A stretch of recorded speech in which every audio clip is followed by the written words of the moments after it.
Welcome to another episode of the Quip and Convo segments. This one is part of the leadership series.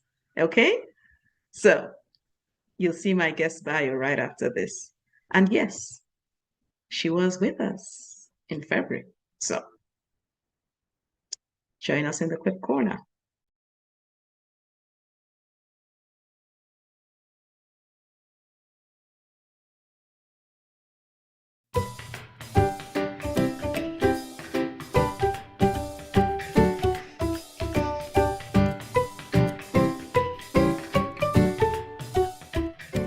Welcome back to the Quip and Convo segment of the Quip Corner with Ada, Chris. Hi, Ada. Always good to see you. Thank you for having me. You're welcome. So we're talking about another quip today. I Okay. love when you ask me to consider one of your quips because I ultimately go through my own sort of journey of reading it and figuring out what it means to me and how to articulate how I feel about it. And I always learn some new things about myself every time I do that. So I always appreciate being invited into your process. You're welcome. You're welcome. Yeah, it's interesting because after I wrote my first book, one of the reviews I got was something about it's not a book that you read once and you're done with. You keep Yeah. coming back to it. So it's good to hear that. Yeah, absolutely. I think there are many of these things that I should have posted around my house because a number of the quips that I've worked through with you are really great daily reminders. And so I understand it. It's a great thing to revisit your book. Yeah. Well, thank you. Yeah. Okay, so which quip do we want to talk about today? So today we're going to talk about the quip. I think it's number 21. It's Okay. extraordinary leaders are willing to lend a hand to help others up. And the first time I read this quip, honestly, Ada, I thought, oh, how I wish every leader would embrace this and live by this idea, because what a different world it would be, honestly, if leaders lived in that space of feeling that, they were willing to lend a hand up. Because for me, this statement is, I always call it a but of course, which is, to me, it's kind of intuitive Yeah, that's you go it. figure. Yeah. This seems intuitively obvious, Mm-hmm. but the fact that we're talking about it today means maybe it isn't. And Yeah. so I want to talk about that a little bit because I personally believe that if you're tasked with being a leader, you're inherently expected that with that role comes some form of responsibility, that you lend Yes. a hand and Mm-hmm. you bring others up with you. Yeah. And the degrees of this expectation will vary, of course, but the fact is that you know I have that as an expectation. I'm not sure that everyone does, but I want to make my case to advocate for that, because I think that it can really not just make you a better leader, but it can make you a better person too if you embrace this quip. So Nice. I suppose incorporating this mindset, though, depends on deciding that you want how you want to be remembered as a leader, and Okay. especially if you want to be thought of as an extraordinary leader. If not, then maybe this discussion won't resonate with people or be as relevant.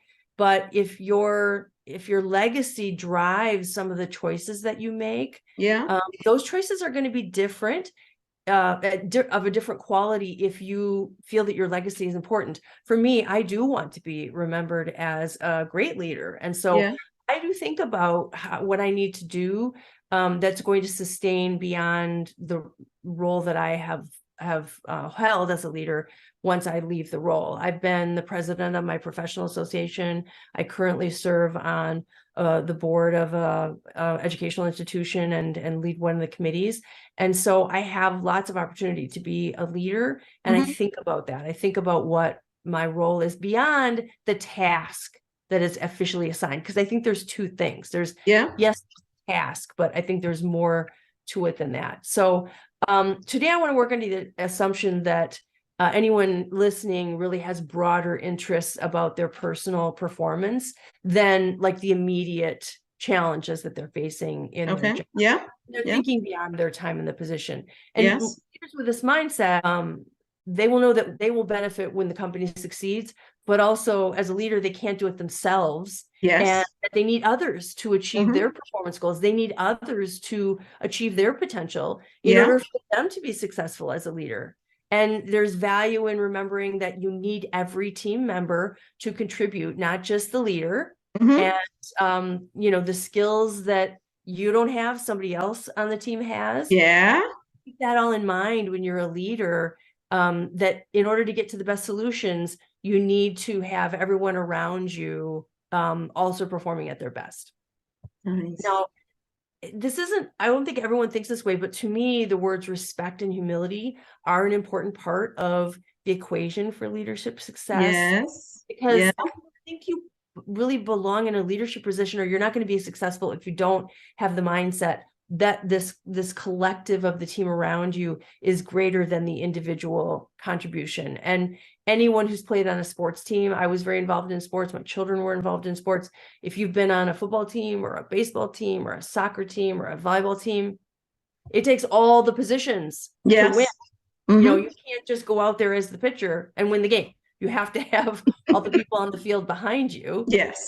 And I would argue the same is true in an operating room. The surgeon may be taking the lead role, but they need the, anesthesiologists, they need the nurses, they need the entire team, including the people who cleaned the operating room to make sure that it's sterile. Exactly. Yes. It takes the whole team. And so we have to, as leaders, remember that and have that humility and that respect for the other people around you. And so being a leader in most organizations means that you're also responsible for preparing the next generation of leaders. And there's a famous quote from Marvel Spider-Man comic: with great power comes great responsibility. And I don't think I really originally knew that that's who that was attributed to, but that's where that comes from. And in most cases, the sustainable success of an organization is not just about how the leadership performs, but how you lay the foundation for the leadership of the future. The best ways to ensure your legacy is to lay a great foundation for the leaders of the future. And in general, the governing body of your organization, whether it's a board of directors, whether it's trustees, whatever organization you're leading, they have an expectation that you're going to make sure that the new leaders are going to be prepared to carry through on the programs that you start. It doesn't do any good, both in real time as well as to your legacy, if you start things and no one is prepared to carry those on. Yeah, that's true. That's an important part of what your role as a leader is. So that especially makes sure that you give everyone the chance to realize their potential. And so that means lending a hand. That's where we come back to hope. It means lending a hand, especially to people who might not garner as much of your notice. Somebody who might be under the radar, someone who needs some special encouragement. We've all seen that. We've seen people who in a meeting maybe aren't as confident as they need to be, or someone who's struggling in some way. I've had bosses and leaders over the years who I've had conversations with where I've said, I think if I take this class, I'll feel more confident in that particular role. And in particular, most organizations now have diversity, equity, and inclusion expectations. That's a priority to create the leaders of the future. We have to make sure that everyone on the team and everyone at different levels has the opportunity to perform their role the best they can. And that means that you as a leader needs to be watching out for that. And if you can't do it yourself, you have to delegate that to someone, to your the people who work under you, to say, I want to make sure that we're giving the best chance to the people in all the to their best. And so, particularly as a woman who's had a long career, I had the chance to be a participant in something called Mentoring Monday. I don't know. Have you heard of something called Mentoring Monday? Well, I've heard of different mentoring programs, but not necessarily Mentoring Monday, but that's a nice one.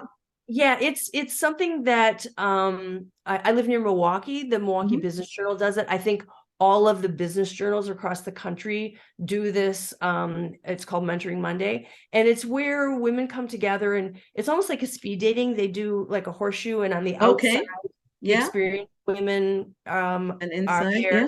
And on the inside, some of the women who are either in earlier stages of their career or are in transitions, Mm-hmm. they come, and it's a opportunity to spend, I think, 7 to 10 minutes together, and to ask questions and to get connections and to get advice. And it's a very supportive women. It's women supporting women, and it's Nice. women leadership Yeah. who are out to help make sure that even someone who's in their 20s, who's at the beginning of their career, has the opportunity to speak to a leader who Yeah. can give them some advice or make a connection for them that can help them. And I was always inspired by being a part of that, because Mm-hmm. I felt like it was exactly what we're talking about. What I found, however, is that over and over I would hear young women talk about the fact that that they weren't always feeling heard in the room. Okay. They might get in the meeting because of their role, but they would get talked over, or, people wouldn't listen to their ideas. And, it was frustrating because in many cases, these companies they were working for, the customers were women. The people buying their product was women. And I would say to these young women, I'd say, but you are the voice of the customer. They need to, Yes. especially if you're the only woman in the room, Yeah. especially the only person of color in the room, especially if you're the only person of a certain ethnicity or some sort of Yeah. perspective. You have to be that voice. And as a leader, we need to make sure we make room to hear that voice, so Yeah. that all of those voices are represented, so that we're not glossing over any of that as a leader. And an extraordinary leader realizes this and Yeah. makes choices to create opportunities, and that creates sustaining value in an organization. Mm. Share your wisdom with high potential younger employees, Yeah. and pulling them out to be their best Mm-hmm. is a way that can lead not to just your success, Yeah. success of the organization. Mm-hmm. Yeah. And so if that's not your focus as a leader, this is a strong statement, but you're really then just extracting value for yourself from being in that role. And that's inherently really contractive and limiting. The Yeah. organization isn't going to thrive at the level it could if your focus is just on yourself. Me. Yeah, it's just not. You're not going to reach the level of being an extraordinary leader, both in the present, or nor is that going to be your legacy. Yeah. And that's the opposite of what most leaders have been tasked with. Most Yeah. leaders have been tasked with creating value for the company through your leadership, and that Mm-hmm. implies that you are also leaving your wisdom with all the other people that Exactly. Yeah. are around you. Yeah. So yeah, and so you're going to grow to be your best as well, because I don't know if this happened to you, but I always assume that people in different roles within an organization, and people who are younger than me or even older than me, I have something to learn from everyone, for goodness sake. Yep. Yep. And if there's a perspective I've missed, and someone who is, a younger person or newer to an organization can share that with me and help me be enlightened, that Yeah. makes me better. And that makes Yeah. the organization better. Yeah.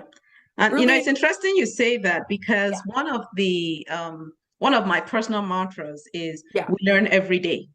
yes. And if you are open to learning, you learn from anybody or anything, but it Mm-hmm. has to be a personal choice. And Yep. that comes from that place of wanting to grow. And I sure hope leaders want to grow. So, Yeah. back to the respect and humility. Yeah. I was listening to an audiobook during my walk today, and they use the phrase intellectual humility. And I really have not heard that phrase before. I really liked it, because intellectual humility means, you don't know everything, Mm-hmm. and that you're open to anyone being a teacher for you.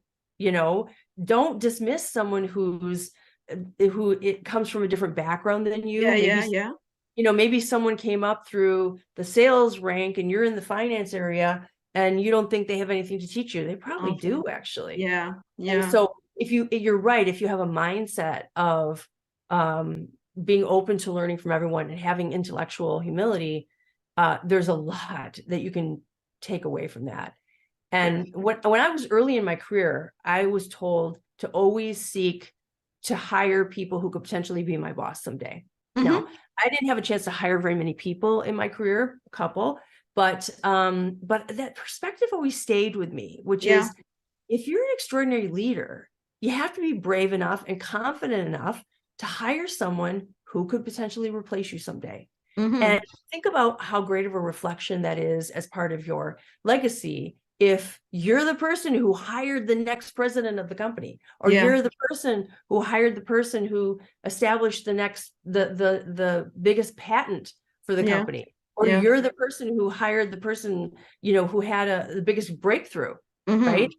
You have to think about it with that mindset, not saying, well, I'm not going to hire someone that's going to potentially threaten me, in my job. And there's great joy and reward in seeing people that you hired. I was Yes. involved with one particular hiring where that person is thriving in the organization right now. And I'm always fighting the temptation to say, I was part of the interviewing process. Exactly. Yeah, I'm part of that story. I'm part of that success story. That's exactly right. And so we have to think about that when we lend a hand to someone who's maybe early in their career or in transition or coming into the organization in a new way. We have to think about what senior members of the organization are going to think when they see that you hired some of the best people in the organizations. That is the mark of an extraordinary leader. Yeah. So in my case, I left to become an entrepreneur. And the way I've seen that play out, though, is some of the people that I worked with then became my clients. And so when you leave a legacy of being a good leader, that carries on beyond that particular role. When you change companies or when you change even professions, legacy of you as a good leader stays with you. And it does. It's something people really appreciate when you've demonstrably been part of bringing the best out in other people and helping them achieve their potential. And, remember, the tone of any organization starts at the top. Yes, it does. Leaders have to role model this. If we are, the people in the organization to be respectful to each other, we have to be respectful to everyone in the organization. Yeah. If we don't want people squabbling, then if there's something that you have a disagreement about someone, do it in private. Don't do that publicly, right? You have to set the tone for the organization about how you want everyone to treat each other. Yeah. And there's a quote from a Broadway producer named Jesse Williams who said, you probably heard this quote, I love it. Equal rights for others does not mean less rights for you, right? It's not pie. And I've heard that quote and I've thought about it so many times, and I think it applies to being a leader as well. It's really important as a leader to not think of this as a limited thing. Your success can be other people's success. Yes. It's not like your success means you have to make other people not successful. In fact, it's actually a shared thing. Yeah, that's true. And pie and pizza are better shared together. Success is something that's really meant to be shared. It's not limited. You don't have to worry that, I have to focus just on my success. The fact of the matter is, focusing on success of everyone around you is really the way that we can really leave the best legacy as a leader. And so our quip today was, extraordinary leaders are willing to lend a hand to help others up. And so if your goal is to be seen as an extraordinary leader, make that commitment to make sure you bring out the best in all the people around you, especially lending a hand to those who can benefit most from your experience and your advice and your wisdom and encouragement. Give encouragement to the people who you can see around you need it the most. And that will really leave one of the strongest legacies for you as a leader. Ooh, nicely put. Thank you very much, Chris. I really always enjoy listening to your perspectives on the quips. Thank you. Thank you. This quip really resonates with me because I've been in so many leadership roles, and I've also seen leadership not necessarily done well. Yeah. And it's very frustrating because it seems like a missed opportunity, And indeed it is. It is. Yeah. When there's people there that want more than anything to be a part of a successful outcome, and the leader is just not, giving them the opportunity or supporting them or nurturing them, that can be frustrating. So I'm grateful that you have this quip, because I think it's something people need to really think about if they're assuming a leadership role. Thank you. And thanks again for joining me. Thank you for having me, Ada. I always enjoy it. You're welcome. Everything Chris said resonated for me. And in fact, okay, I'll put the link up there. If you remember the conversation with Kelechi, like I said, I'll put the link up there. Saying very similar things from two very different quips, but both focused on leadership.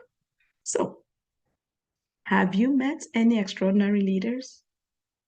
Are you an extraordinary leader? Please drop your comments below. Thanks again for joining me. Bye now.